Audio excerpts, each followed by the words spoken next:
He was a 35-year-old billionaire, untouched by love and untouched by anyone, not even once. Cold by choice, distant by design. To save his empire, he married a woman he didn't know and refused to love her. For 2 years they lived like strangers in a mansion built on silence, until one night shattered everything. A single, unplanned moment of intimacy that neither of them could forget, no matter how hard they tried. Now they're falling, slowly, reluctantly, dangerously.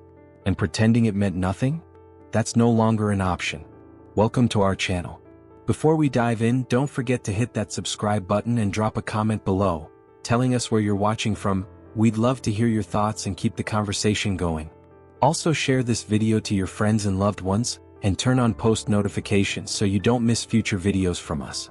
Thank you as you do so. Sit back and relax as we dive into the story. The conference room was silent except for the soft click of Christian Wellington's pen tapping against the table. A dozen eyes watched him from across the boardroom. Executives, investors, analysts, all waiting for his verdict on a proposed merger.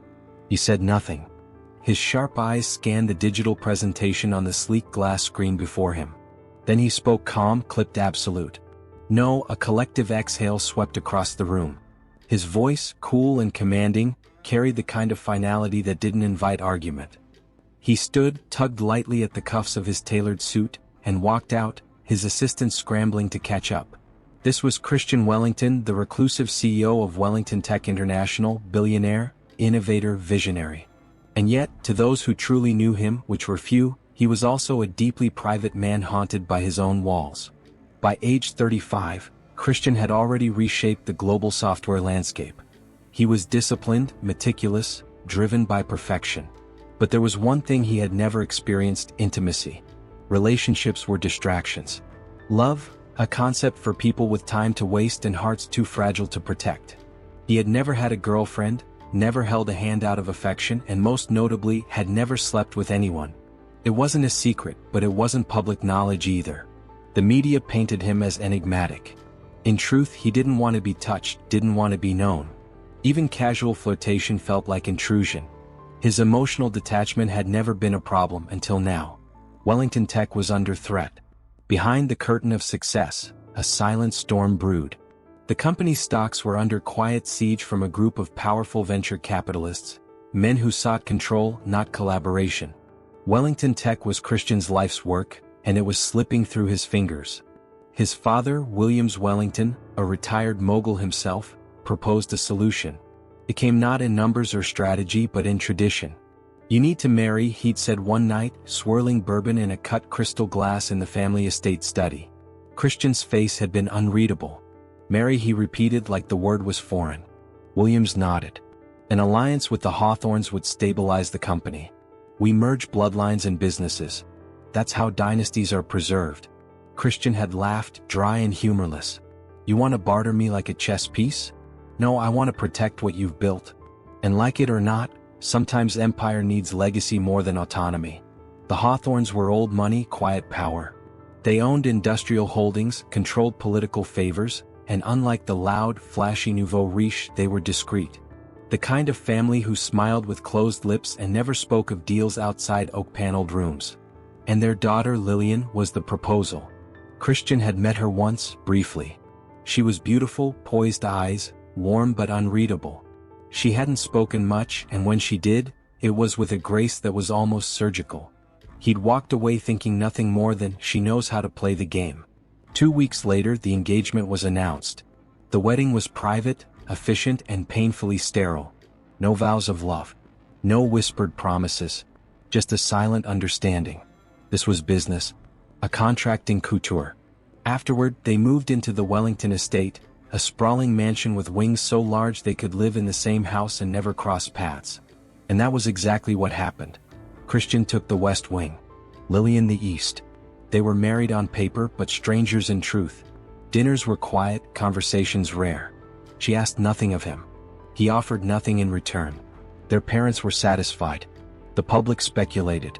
But inside those stone walls, the Christian remained untouched. Emotionally. Physically. 2 years passed. He told himself it was better this way. Cleaner. Safer. He didn't need her, didn't want her. This wasn't love. It was duty. And duty he understood. But what he didn't understand, not yet, was that even the strongest walls eventually crack. And sometimes all it takes is one look across the hall. The first time Lillian Hawthorne walked into Wellington Manor, she felt nothing.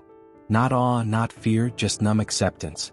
The towering gates swung open with military precision as the black town car rolled up the long, manicured driveway.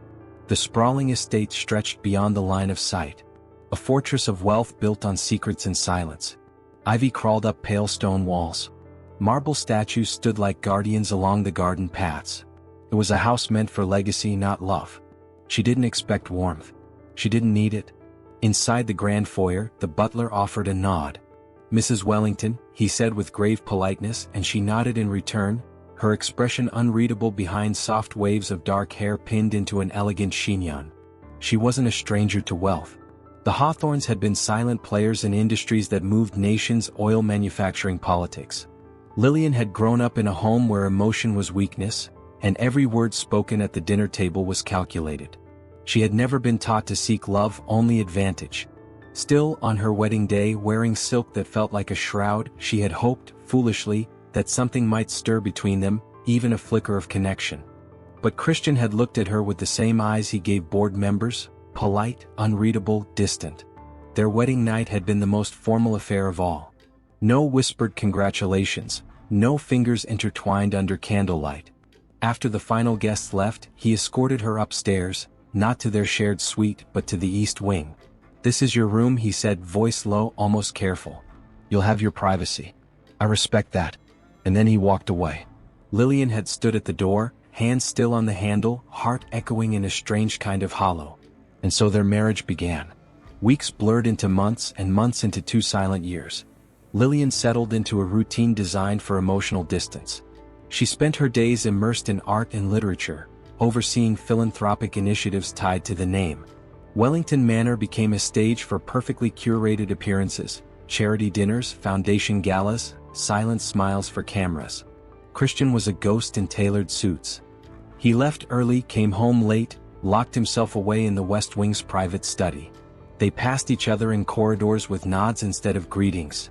When guests visited, they played the roles, the poised wife and the composed husband, like seasoned actors. Behind closed doors, there was no intimacy, no conversation. And yet the silence wasn't cruel. It was safe.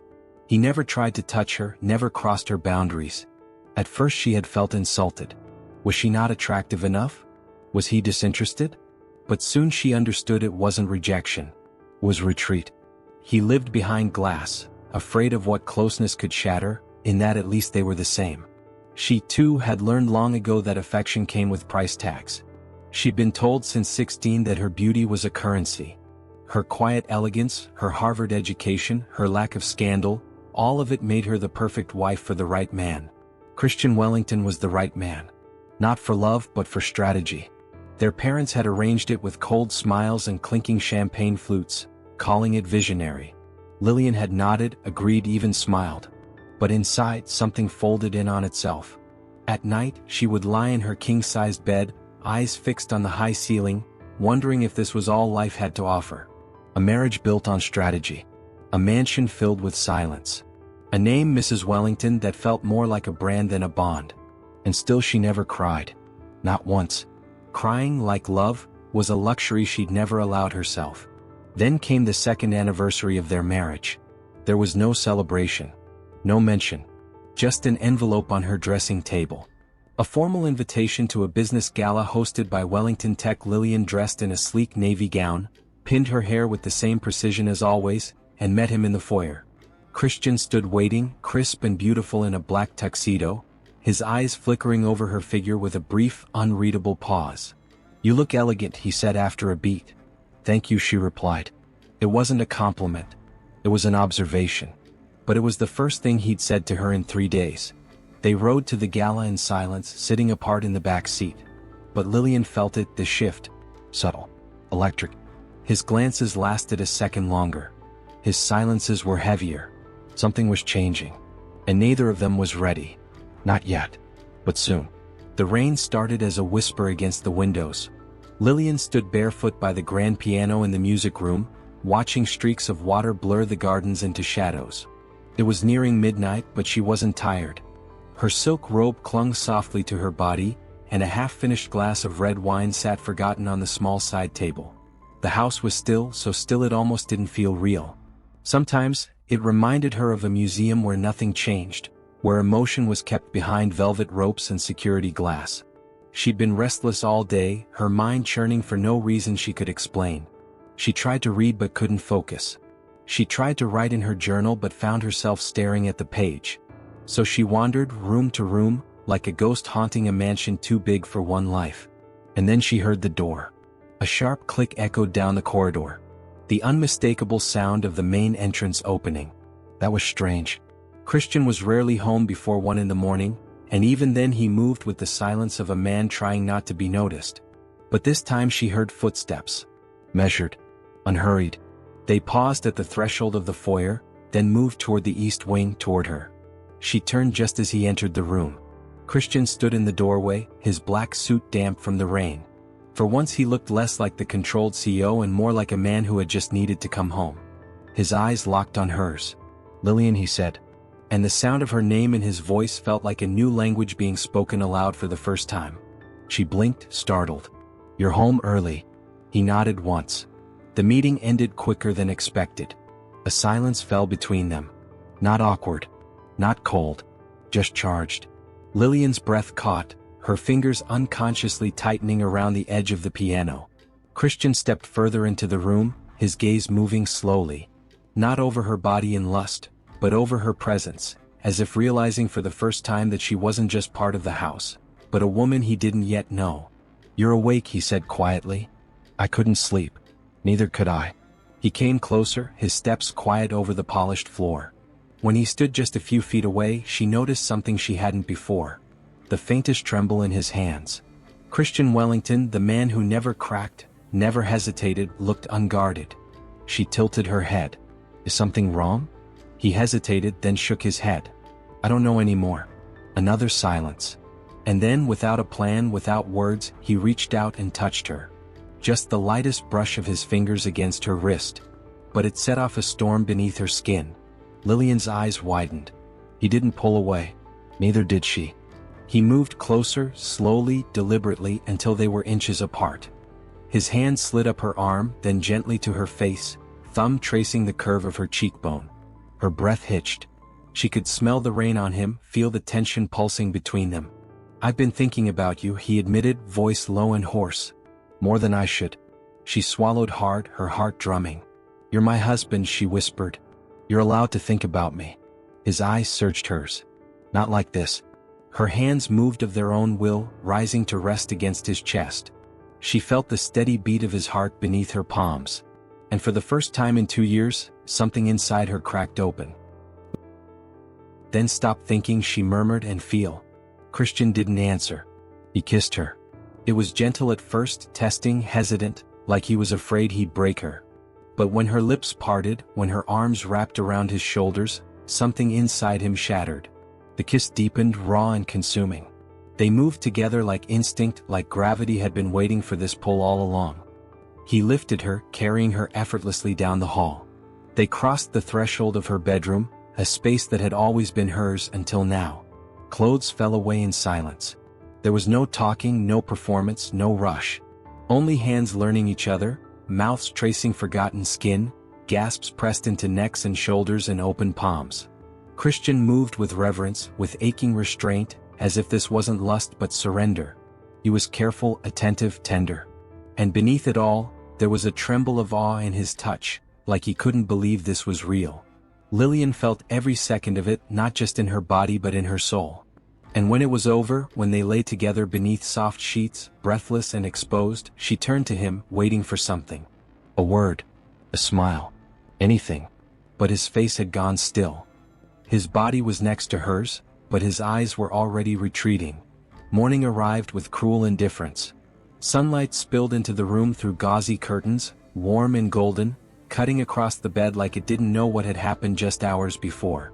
Lillian lay on her side, the sheet drawn halfway up her bare back, her body tangled in silence and confusion. Christian was already awake. He sat on the edge of the bed, dressed now in yesterday's trousers and shirt, his back to her, spine rigid. One hand rested on his knee, the other hanging between his legs, fingers twitching absently, like he was wrestling with something unspeakable. She watched him for a moment. His shoulders, usually so poised and controlled, looked weighed down. She wondered if he felt shame, or fear, or guilt. She hoped, irrationally, that he felt something. Because she did. Her body ached in unfamiliar places. But it wasn't the physicality that had left her raw. It was the way he had held her, touched her, kissed her. Not with hunger but with awe. Like he was discovering not just her but himself. It hadn't been planned. It wasn't mechanical. For the first time since she said, "I do," she had felt wanted. And now he wouldn't even look at her. Lillian sat up slowly, wrapping the sheet around her chest. Her voice came quiet, gentle, a whisper breaking the stillness. "Christian." He flinched almost imperceptibly but didn't turn. "I have to go," he said, the words clipped measured. "To work?" she asked, though she already knew. He nodded. "There's a board meeting at 10. She waited. For anything. An acknowledgement. A touch. A glance. It never came. Instead, he stood up, still facing away, his voice tight and distant. "What happened last night?" He exhaled hard. It was a lapse in judgment. Her lips parted slightly, stung by the clinical way he reduced it. "A lapse," she echoed. He turned then, finally facing her. His face was closed again. The same blank calm he wore in business meetings. But his eyes betrayed him. They were too bright. Too conflicted. "I'm not built for this, Lillian," he said. "Whatever that was, I shouldn't have let it happen." Her heart twisted. "You didn't let anything happen. We were both there." "I know," he replied quickly. "And that's the problem. It complicates things." She stared at him, her voice steady but tight. "So, what do you want to do? Go back to pretending we're strangers in this house?" "Yes," he said too fast. Then softer, almost like he was asking himself. "I need things to stay the way they were." "Why?" she asked. "Because it's easier to be cold than to be close to someone?" He didn't answer. Instead, he reached for his blazer, slipped it on, and adjusted the cuffs like armor being strapped on before battle. "I'm sorry," he said, almost too quietly to hear. "Please, let's forget it." She felt her breath catch, something tender inside her folding in on itself. "Is that what you're going to do?" she asked. "Just pretend it never happened?" He hesitated just for a second. Then he nodded. "Yes." And with that, he walked out the door, closing it gently behind him. The hours that followed were long and echoing. Lillian didn't leave her room for most of the day. She stood under the hot spray of the shower for too long, scrubbing away not the night before, but the ache it had left behind. She dressed slowly, wrapped herself in silence, and avoided the hallways where she might hear the familiar echo of his footsteps. At lunch, the butler informed her Mr. Wellington would not be returning home until late. She thanked him with a practiced smile and returned to her east wing. The house was large enough for their silence to remain undisturbed.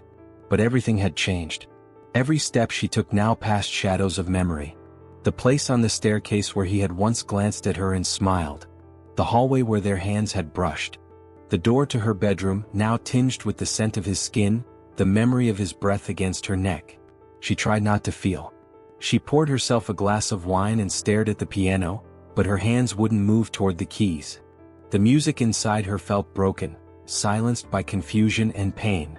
Later that evening, as twilight fell and the rain returned like a cruel echo from the night before, she sat at her vanity brushing her hair and whispered to her own reflection. It wasn't nothing. Her reflection stared back, wounded but unflinching. And you know it? Christian didn't sleep that night. He sat alone in his study, jacket tossed aside, tie loosened. The fire flickered, casting shadows against the walls. But nothing warmed the chill that wrapped itself around his chest.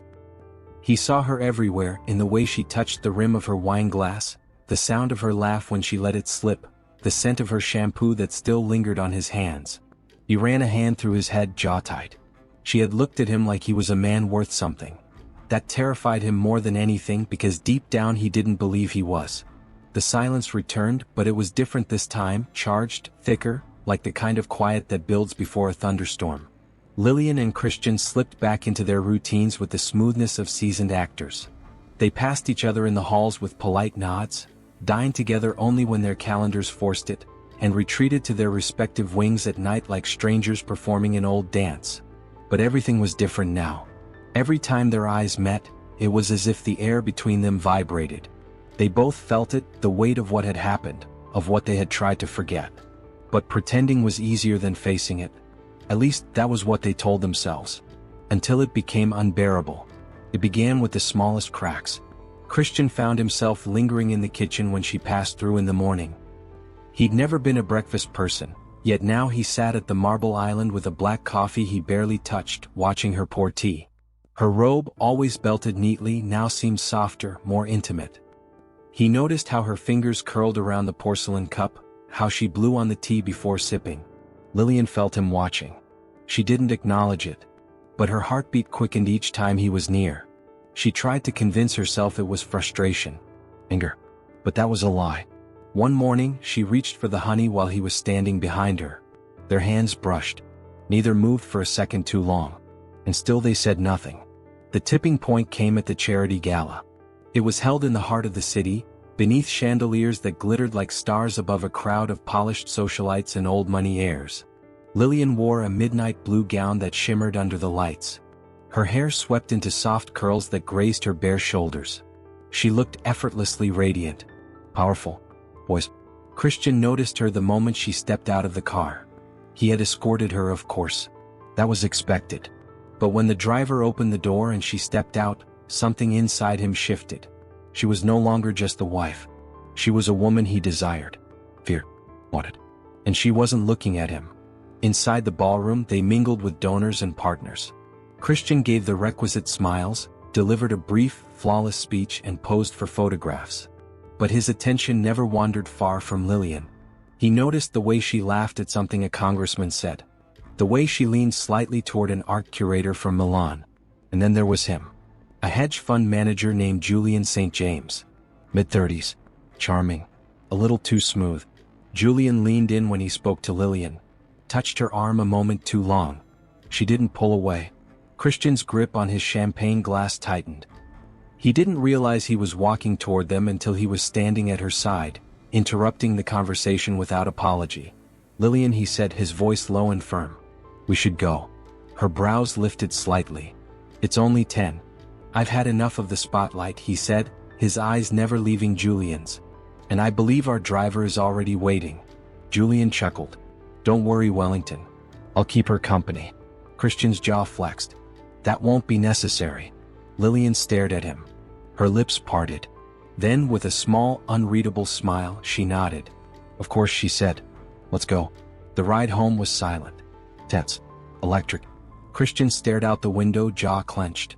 Lillian crossed her legs, her gown sliding over her thighs like liquid light.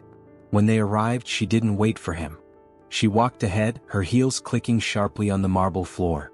She didn't stop until she reached the grand staircase. Then she turned. You don't get to do that, she said, voice calm but icy. He blinked. Do what? Drag me away from a conversation and act like you have the right to be jealous. He stepped closer. I'm not jealous, he said as calm as he could. Then what are you? She challenged, lifting her chin. He opened his mouth to answer, but the words failed. Because he didn't know. He wasn't supposed to feel. He wasn't supposed to care. But the thought of another man, and touching her, made something primal stir inside him. Lillian watched him closely, her tone softening. You can't ask me to forget what happened between us and then act like it meant something. I don't want to care, he confessed, his voice suddenly ragged. But I do. I can't stop thinking about you. Her eyes widened slightly. I dream about you, he continued, stepping closer. I walk past your door and feel like a damn addict. I look at you and forget everything I was told to believe about love. About marriage. She held her breath, her pulse pounding. I told you to pretend it didn't happen, he whispered. Because I was scared. He reached for her hand, this time with certainty. But pretending doesn't work. Lillian looked down at their joined hands, then up into his eyes. She saw him now. Not the billionaire, not the ice prince, but the man behind the glass walls he'd spent his whole life building. Neither of them said another word. She took his hand and led him up the stairs. This time there was no hesitation. No retreat. They didn't just make love, they chose it. And when they fell asleep, tangled in sheets and secrets, neither of them wished to forget a single second. The change wasn't immediate. It didn't announce itself with grand gestures or sweeping declarations. It crept in quietly like sunlight through half-open curtains, soft, slow, and impossible to ignore. Christian began to linger. He no longer disappeared behind closed doors as soon as he came home. Instead, he paused by the kitchen island while Lillian brewed her tea, by the French doors that opened to the garden, watching her tend to the rosemary bushes she'd insisted on planting herself. He'd stand in the doorway with his arms folded, not saying much but present, truly present. And Lillian, without needing to fill the silence, let him be there. It became a rhythm. They began sharing meals not out of obligation but ease. Breakfast became a ritual. Soft music humming from the vintage radio, the scent of toast and fresh coffee, casual conversation about the weather, her reading list, or the minor dramas of the boardroom. She learned things about him in fragments. That he never ate blueberries because he once choked on one as a child. That he secretly read crime novels late into the night. That he hated silk sheets, too slippery, and preferred the cool roughness of Egyptian cotton. And he began learning her. He found her dog-eared poetry books and started slipping them into his briefcase to read during his train rides. He noticed that she hummed when she cooked. Always off-key, always the same 3 notes. He discovered she collected fountain pens not because she wrote with them, but because they reminded her of her grandfather. These discoveries were not monumental, but they felt like treasure. Neither of them called it love, but it was already beginning. One rainy afternoon, Lillian caught a cold. It wasn't dramatic. Just a sore throat, a lingering cough, and a slight fever. She would have managed it herself. She always had. But when Christian found her curled on the library sofa wrapped in a blanket, a half-read novel drooping from her fingers, he reacted with unexpected tenderness. He canceled a meeting, made her tea with honey, though he had to Google how to properly steep loose leaves. He found a thermometer in the guest bathroom drawer and hovered until she used it, crouched beside her like a man guarding something precious. She smiled at him through her sniffles. "You're fussing." He looked startled. "Am I?" "A little." He was quiet for a beat, then softly. "I don't know how to not fuss when you look like this." She closed her eyes, resting her head on the cushion. "You're not as cold as you pretend to be." Christian didn't respond, but he reached for her hand and held it gently until she drifted to sleep. Later that evening, she woke to find a small tray on the side table, homemade soup still warm, a napkin folded with careful precision, and a handwritten note in his unmistakable handwriting. "You don't have to do everything alone. Not anymore." And she stared at the note for a long time before pressing it to her heart. The next week they went for a walk in the gardens, just the 2 of them. He offered his arm without a word and she took it naturally. They walked slowly, leaves crunching beneath their shoes. The sky above tinted with autumn gold. "Did you ever think it would be like this?" she asked suddenly. He glanced at her. "Like what? This marriage?" He considered the question. "No," he admitted. "I didn't think there would be anything at all." She nodded. "Me either." Another pause. "I was scared of you," she confessed. He blinked. "Of me? You were always so contained. Like no one could touch you.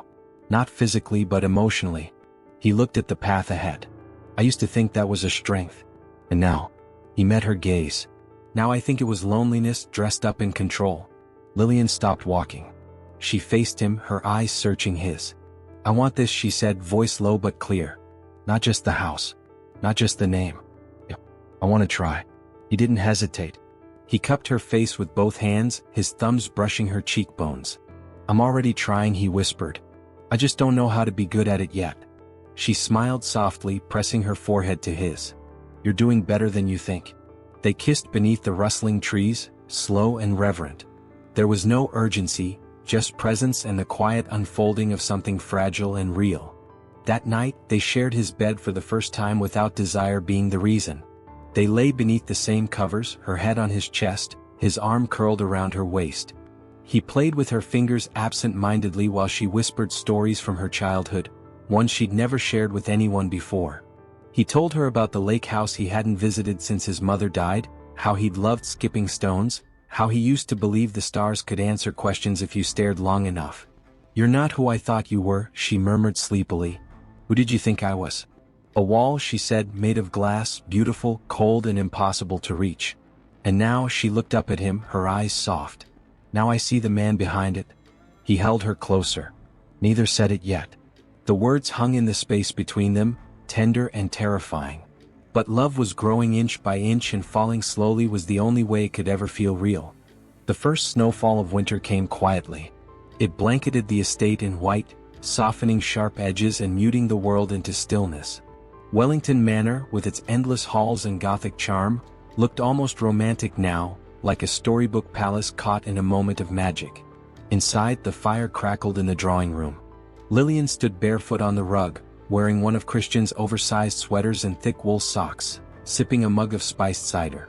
She watched the snow drift lazily outside the tall windows, the sky dimming into twilight. Christian entered without knocking. He didn't knock anymore. She smiled as he approached, and without a word, he took the mug from her hand, sipped, then handed it back with a faint grimace. "Still too much cinnamon," she grinned. "You're just sensitive." He pulled her into his arms and pressed a kiss to her forehead. "I'm sensitive to your cooking. There's a difference." It was easy between them now. There were no scripts, no pretending.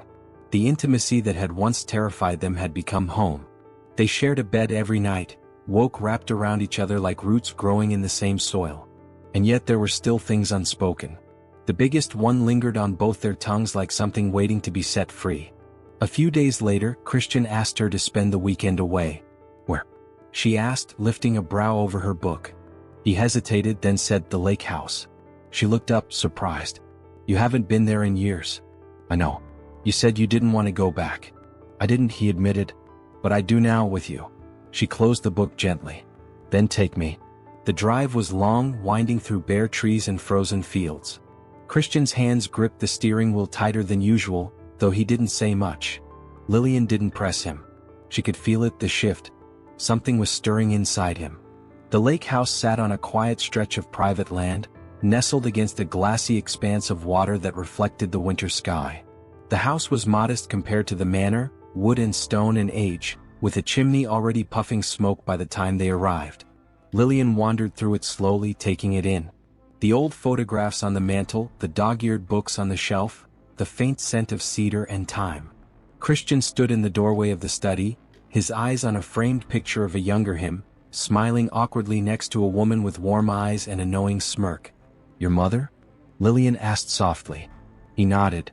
"She died when I was 19. Cancer? Quick." Lillian joined him, slipping her hand into his. He didn't look at her, but he held on tightly. "She used to bring me here when I couldn't sleep," he said the water listened better than people did. They spent the evening in comfortable quiet. Christian built the fire while Lillian cooked dinner. Nothing fancy, just grilled cheese and tomato soup. They ate on the old couch with their legs tangled, the radio humming softly in the background. After dinner, they bundled in blankets and stepped outside. The lake was still, the surface frozen like polished obsidian. Stars scattered above them in breathtaking clarity. "I used to believe," Christian said, his breath curling in the cold, "that if I stared at the stars long enough, they'd give me answers." Lillian leaned her head on his shoulder. And now he looked down at her. "Now I know the answers are here." He pulled back slightly, just enough to see her face. Her lips were red from the cold, her eyes bright. "I've never said this to anyone," he murmured. Her heart stilled. "But I love you, Lillian." He said it like a man confessing something sacred, not dramatic, not desperate, just honest, stripped of pride. "I tried not to," he admitted. "I tried to keep you out. But you made it impossible." Her eyes shimmered. "Christian," he shook his head slightly, brushing a gloved hand against her cheek. "I love the way you hum when you're thinking, the way you look at people when you're really listening. I love how you laugh when you're tired and how you still believe in goodness. Even though you've seen how cruel the world can be." She let out a soft breath, trembling. "I was so afraid of needing anyone," he said. "But now I need you more than I need air." Tears slipped silently down her cheeks. She pressed her hand over his heart. "I love you too," she whispered. He pulled her into him like a drowning man clutching salvation. They kissed beneath the stars, slow and deep, a meeting of souls more than bodies. When they returned to the lake house that night, they didn't make love out of longing. They made love out of trust, out of finally being seen, out of the kind of love that didn't shout but stayed. The next morning, Christian woke before the sun. Lillian was asleep beside him, her head on his shoulder, her hand on his chest. He didn't move, didn't dare. He only stared at her, his chest rising with quiet gratitude. For the first time in years, he wasn't alone in the world. He was hers and she was his. No contracts, no arrangements, no games, just love. Spring arrived like a whispered promise. The snow melted into soft earth. Crocuses burst through the thawing ground. The once frosted lake behind the Wellington estate shimmered again, its surface alive with light and motion. Inside the manor, something else had shifted too, not as visible as the changing season but just as real. Love had taken root. Christian no longer retreated to the west wing at night. His study was still his sanctuary, but it no longer served as a fortress. His routines remained precise, his work ethic unmatched, but now his life was no longer something he lived in isolation. Lillian had become part of everything. Their mornings started together, side by side at the sink, brushing teeth through shared laughter. Their evenings ended wrapped in each other's arms, reading aloud or simply lying in silence, her head resting on his chest while he traced small circles along her back. The house was no longer quiet in a cold way. It was quiet in a peaceful way. She filled the manor with warmth. She painted an accent wall in the kitchen without asking. She brought home lemon trees and pots, claiming they were emotionally therapeutic. She replaced stiff floral centerpieces with wildflowers from the meadow down the hill. Christian surprisingly loved every bit of it.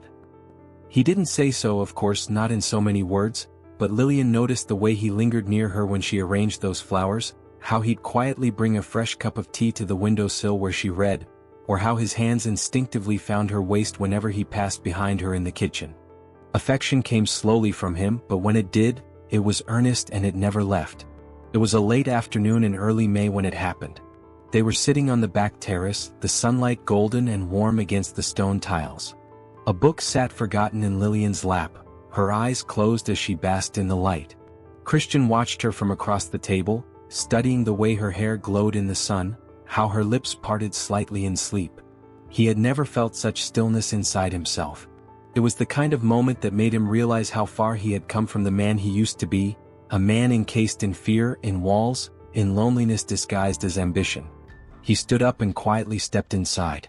When he returned, he had something small in his hand. She opened her eyes when she heard the footsteps. "What's that?" she asked sleepily, squinting. He sat beside her and opened his palm. A ring, not the one from their arranged wedding that had been chosen by his father, expensive but impersonal. This one was different, simple, elegant, delicate filigree around a single sapphire. "I never gave you a ring you chose for yourself," he said. Lillian sat up, heart catching in her throat. He slipped it onto her finger, not on one knee, not with a prepared speech, just as a man offering his heart the only way he knew how. "I love you," he said again quietly. "And I want to marry you, really marry you. Not because of our families, not because of business, but because you're the only home I've ever had." Tears filled her eyes. "This is the first proposal I've ever wanted to say yes to." He kissed her there, slow and full of meaning. No audience, no pretense, just truth. Weeks passed. The seasons turned. They didn't plan a second wedding. They didn't need one. They didn't need a minister or guest list to know what they were. Every shared morning, every quiet conversation at midnight, every touch was a vow renewed. Then one morning, Lillian stood in the bathroom staring at a small stick in her hand. 2 lines. She didn't move for a moment. Her first instinct wasn't panic. It wasn't fear. It was awe. When she finally stepped out, Christian was buttoning his cuffs at the dresser. She said nothing, just walked to him, slid her hand into his and pressed the test into his palm. He stared at it, then at her. His lips parted, but no words came. She nodded, a laugh catching in her throat. "We're gonna be parents." For a long time he said nothing, just wrapped his arms around her, burying his face in her neck. When he finally spoke, it was in a whisper. "I didn't think I could have this," he said. "A life, a family." "You didn't just get it," she whispered back. "You built it." 9 months later, their daughter arrived on a quiet October morning. Christian held her in his arms, silent tears slipping down his face as Lillian watched with a heart so full it hurt. She reached out and touched his cheek. "You're not alone anymore." He looked up at her, eyes wet. "I know," he said. Years later, Wellington Manor was filled with laughter. A little girl with bright eyes raced through the garden paths, lemon trees blooming beside wildflowers. Lillian painted in the sunroom while Christian read beside her, their legs touching, their hands occasionally brushing as they turned pages. They had started as strangers in an arrangement born of necessity, but now they were everything a real marriage should be, rooted in respect, watered by time, bloomed into love, and it was only the beginning. If this story touched your heart, remember, sometimes the smallest steps lead to the biggest changes. Share your thoughts in the comments and subscribe and join us for more stories that prove compassion can change the world.